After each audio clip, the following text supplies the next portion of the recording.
bem, agora não está tendo água, né? Mas foi só, mas para poder fazer essa abertura que nós temos aqui, provavelmente foi desceu bastante água. Já temos algo que é para a nossa sobrevivência, de ser vivo, a água está aqui. Pergunta a vocês, tem um teto natural aqui? Tem uma abrigo? Se eu ficar debaixo, próximo à passarela, eu vou molhar para cima? Não, não faz uma curvatura? Não. Então é um teto, um abrigo sobre rocha que estava aproximadamente 70 metros. Olha, já temos duas coisas: água e abrigo. Eles faziam o que para poder comer? Caçar, coletar. Então a gente chama esses homens de caçadores. Quando a gente chega aqui naquela época, provavelmente há 50 mil anos atrás, o ambiente estava nessa forma que nós estamos vendo aqui, mais baixo desse nível. Quando a doutora Miele Guidon chega, esse nível estava todo coberto de sedimentos, assim, sedimentos dessa altura que nós estamos aqui. Esse aqui estava até perto daquela passarela. Quando o pesquisador vai fazer uma escavação, primeiro de tudo, o que foi que chamou a atenção deles para desbloquear o carro? O que é que tinha tão importante aqui que a doutora Miele Guidon veio para o Parque Nacional Serra Jaguaré? Ela veio ver o quê? Os animais. Tá bem, mas tem algo mais importante. Os homens pré-históricos. Os homens não iam achar não, né? As pessoas falavam que as pinturas rupestres. Ou seja, o que é uma pintura rupestre? O que é uma pintura rupestre? Uma pintura antiga, mas também não precisa ser antiga, pode ser nova. Se eu perguntar para você, o que é uma pintura aquática? Uma pintura feita Com água. E o que eu perguntar? Uma pintura rupestre, uma pintura feita Na pedra. na rocha. Bom, agora se eu perguntar para você, o que eles pintavam? Aí a gente pode dizer que eles pintavam o cotidiano, o dia a dia daquelas pessoas. Foi isso que chamou a atenção primeiro dos moradores que viviam por aqui. Como eu falei, tem moradores bem mais antigos, antes de ser parque, eram pessoas que eram proprietários de terra aqui da região, também caçavam, coletavam, plantavam, criavam seus animais. Então o parque também, a princípio, o Parque Nacional Serra Jaguaré era a moradia dessas pessoas que viviam por aqui recentemente. Então já faz parte também da história. Porque a arqueologia ela vai do presente ao passado.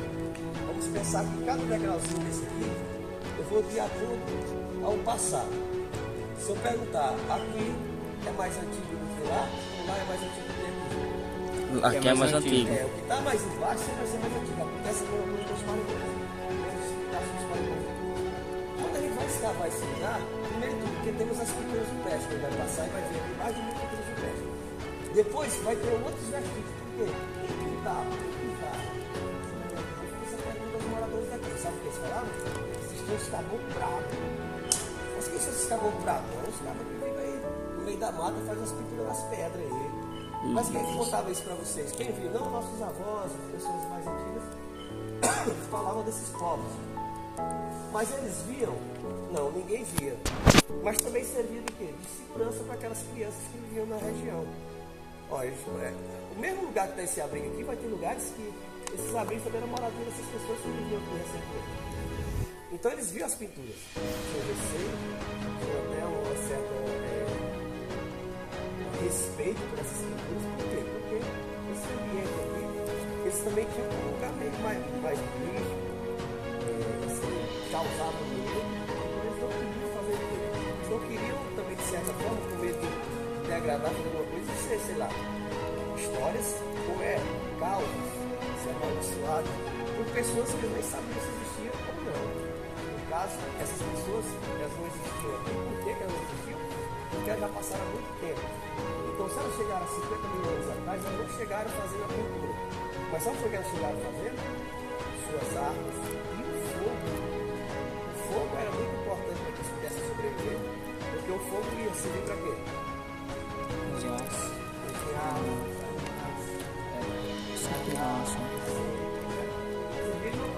Então, quando eles passam a criar essa tecnologia para eles nunca pensaram em criar um fogo, quando a doutora Miele Guidon chega na parte mais baixa da escavação, a gente vai encontrar um resto de carvão quase 40 mil anos atrás. Se esse carvão foi feito pelo homem, está aqui uma das presenças mais antigas do homem no continente americano. Hoje os estudos vão mais além. outros lugares, como os Estados Unidos, até o próprio México, existem lugares também, sítios arqueológicos que também já estão ultrapassando também certas datações, porque antigamente as pessoas, os norte-americanos, entendiam que as pessoas só chegavam por aqui se viessem pelo Estreito de Bering. Alguém quer me falar sobre o Estreito de Bering? Que você vinha da Ásia para chegar no norte da América, aproveitando o estreito, que seria o quê?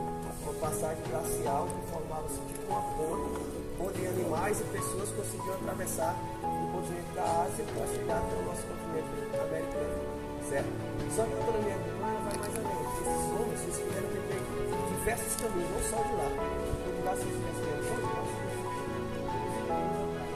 nós temos 48 mil anos, pelo menos. Mas 48 mil anos, se eles começaram de lá 12 mil anos, como é que chegaram a 48 mil anos ali? Daí, até a doutoria que eu começo a fazer esses estudos, ela vai achar também bem diferente. Ou seja, até então era algo descoberto em outro lugar. Primeiro, o que ela vai encontrar são as culturas. As culturas ela não consegue fazer adaptações. Mas a gente consegue fazer adaptação relativa ao tempo que foi ocupado por ele. Então você tem uma noção, quando eu falo com você, do presente ao passado. Então aqui foram aproximadamente 150 estruturas de carvão de fogueira. Fogueiras estruturadas, e não a fogueira feita por natural. Provocados, porque eram carvões concentrados em lugares determinados. Em camadas de ocupação que vão formando os degrauzinhos e cada baixozinho que você vai fazendo é como se vai indo para o passado. A gente vai encontrar muito material líquido. O que seriam esses materiais líquidos? Seriam armas, lanças, machadinhas de pedra lascada, raspadores, que poderia servir para poder fazer uma defesa de algum animal para ser consumido. Desses carvões a gente vai encontrar restos de ossos de alguns animais também. Porém, eles não vão encontrar o que não servia como um sítio funeral, às vezes você vai encontrar uma escavação. A respeito, né, da Serra da Capivara, o Museu do Homem Americano, né, é de suma importância para nós. E assim, dentro desse contexto, eu queria que o senhor desse uma explanada para que a gente possa estar apresentando para os nossos alunos que não puderam estar aqui hoje com a gente. Pois então, o Parque Nacional Serra da Capivara, inicialmente ele foi criado em 1979, né? Em julho de 1979. O parque foi criado com 50 mil hectares. Hoje o parque tem 130 mil hectares, um perímetro de 214 quilômetros. Eu tive o orgulho de começar a trabalhar aqui, trabalhar com pessoas que iniciaram os trabalhos aqui. Eu trabalhei diretamente com a doutora Nied Guidon, arqueóloga, chefe das pesquisas aqui. Quem iniciou as pesquisas aqui, ela chegou aqui na década de 60 e ela costuma contar que ela voltou para a Europa, para a França, na época da ditadura, e exatamente em 1973 ela veio com a missão Franco-Brasileiros, com apoio do governo francês, trabalhar as pesquisas aqui, e até hoje ela está aqui. Hoje nós temos o orgulho de nós ter 2 museus belíssimos, muito trabalho feito aqui. Vocês tiveram a oportunidade de conhecer agora o Museu da Natureza, qual foi inaugurado em 2018, no final de 2018, funcionou em 2019 e veio a questão da pandemia, né, professor? E aquela pandemia ela deu uma atrasada em todos, acho que o Brasil, todo mundo todo parou, né? E nós temos o Museu Americano, o Museu do Homem Americano, onde tem os fósseis do homem encontrado aqui, tem vários fósseis humanos, entre eles tem o Zuzu, que é o fóssil mais antigo encontrado na nossa região. O mais antigo hoje é Luzia, de Minas Gerais. Acho que vocês já devem ter ouvido falar também daquela questão que estava no Rio de Janeiro, naquele incêndio do museu lá, e terminou sendo danificado. E nós... Aí, como nós temos aqui os nossos alunos, né, eles gostariam de saber de você, né, assim, a respeito, se for possível, nos falar a respeito, né, o índice, né, o índice que surgiu, né, que Nied Guidon levou a ela a fazer essa área aqui como estudo, né, chegar até aqui. Pois então, Nied Guidon, na realidade, ela nasceu em Jaú, São Paulo. Ela é filha de franceses. E ela, todos os estudos dela, USP e França, ela é aposentada da Universidade de Sorbonne, na França, e ela estava desenvolvendo um trabalho na universidade, no Museu Paulista, Museu do Ipiranga, e chegou uma pessoa da região, que conhecia a região aqui, e ele contou para ela que aqui tinha as pinturas rupestres. Estava tendo uma exposição de fotografias lá no museu e ele disse, lá na minha terra tem essas pinturas. Interessante isso, né? E hoje uma coisa e o que trouxe ela aqui realmente foi essa pessoa da região, também do prefeito, e uma das pessoas que era fotógrafo da região, até hoje, o senhorzinho, a gente conhece ele. Ele é um taxista, aposentado, o senhorzinho, ele trabalha com a gente aqui. E ele conta que foi ele que tirou as primeiras fotografias para mandá-la para ela. Então, aí na década de 60, ela veio até aqui conhecer a região. Inclusive, o primeiro guia da Serra da Vara chama Seu Nivaldo. Ele foi quem doou aquele terreno onde hoje é a fábrica de cerâmica, que foi uma das coisas que ela implementou aqui também, para o pessoal ter um ganho, né? Então, esse foi um dos motivos que levou ela, quando ela chegou aqui, conheceu os sítios arqueológicos e viu a grandiosidade de sítios que nós tínhamos na região e o mundo não conhecia. Eu costumo falar que meus avós conviveram com as pinturas rupestres, para ele era normal. Ele morou em local que hoje é parque, e para eles, quando perguntavam quem fez as pinturas, foi os caboclos bravos, os indígenas na época, ainda tinha indígenas aqui, né? Depois que veio os grandes coronéis, colonizadores aqui da região, que foi dizimando os índios e expulsando os indígenas, né? Esse foi um dos motivos que ela chegou aqui.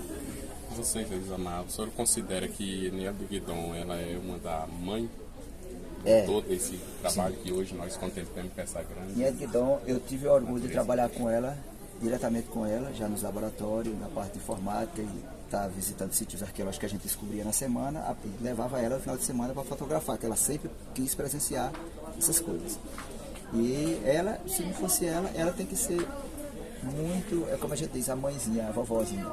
Ela tem 92 anos, mas uma capacidade extraordinária de pensar arqueologia. A arqueologia antes de Niel de Guidon, no Brasil, não era conhecida. É um marco, Niel de Guidon. Então a gente tem, nós brasileiros, principalmente nós que moramos mais próximos, nós temos que caçar meios, e nos orgulhar e caçar meios para implementar esse trabalho que ela está deixando aqui. Como hoje ela já não está mais na sua atividade plena, por questão de idade, mas ela é uma pessoa bem influente. Ela nos laboratórios e no escritório, ela resolve muita coisa.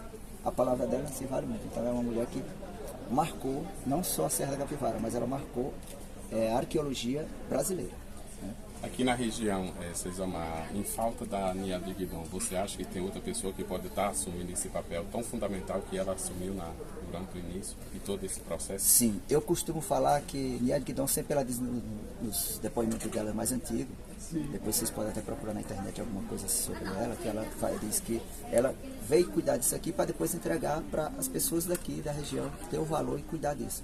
A gente vê muitas pessoas capacitadas, mas porém, eu particularmente, com o amor que ela tem com isso aqui, não dificilmente vai ter alguém assim que se aproxime do amor dela. Eu costumo dizer que ela entregou de corpo e alma, ela casou com a Serra da Capivara, e eu costumo falar que ela tira do pedaço de bolo dela para dar para o parque, para dar para cá. E outra pessoa que vai entrar, provavelmente ele vai fazer ao contrário, vai tirar um pedaço daqui para ele, né? Como é o caso das políticas, que a gente sabe que as políticas, quando entra, Niel de Guidon tem essa questão, quando a política entra no lugar, sempre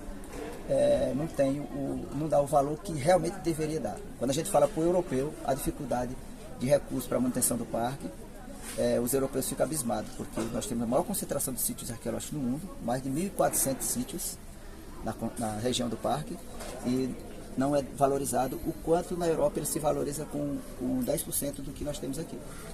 Pois é, meu amigo, muito obrigado pelo apoio, pela entrevista, essa breve de informação. Então, eu que agradeço a vocês, e voltem sempre, e divulguem nosso trabalho, divulguem o parque.